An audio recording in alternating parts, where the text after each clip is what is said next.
হাইরে ভাই, গেছিলাম চাইনিজ গো ফুলের দোকানে গিয়ে তো আমি পুরাই এত সুন্দর সুন্দর ফুল রে ভাই। আমি জীবনে বাস্তবে কেন মোবাইলেও এত সুন্দর মনে হয় দেখি নাই। গোলাপ আর সূর্যমুখী ছাড়া তো কোনো নামই আমি জানি না।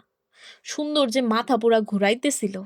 ফুলার বাপ রে বললাম, একটা অন্তত ফুলের তোড়া ছাড়া আজ আমি আর বাসায় ফিরতেছি না।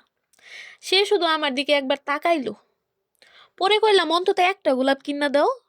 এরপর উনি মুখ খুললো, বলল ফুল কিনা নষ্ট করে লাভ নাই, দেখো চারপাশে যদি কোনো ডালপালা পইরা থাকে সেইটা নিয়ে বাসায় গিয়ে লাগাও, তারপর গাছ হইলো তখন ফুলও পাবা। কি আর করার, দুঃখ ভারাগ্রস্ত মনে কয়েকটা ফটো টটো তুইলা খালি হাতে বাসায় ফিরলাম। রাতে বাসায় আসার পর পোলার বাপ আমারে বলতেছে, রাগ করছো? আমি আর কিছু বললাম না। পরে ভাইবা দেখলাম ফুল কিনা বাসায় আনলে সত্যি সত্যি 2 দিন পর নষ্ট হয়ে যাইতো। কিন্তু এই রিয়েলাইজেশনের কথা কিন্তু কোনো মতেই বুলার বাপরে বলা যাবে না, বরং এই রাগরে হাতিয়ার কইরা অন্য কিছু আদায় কইরা নিতে হবে।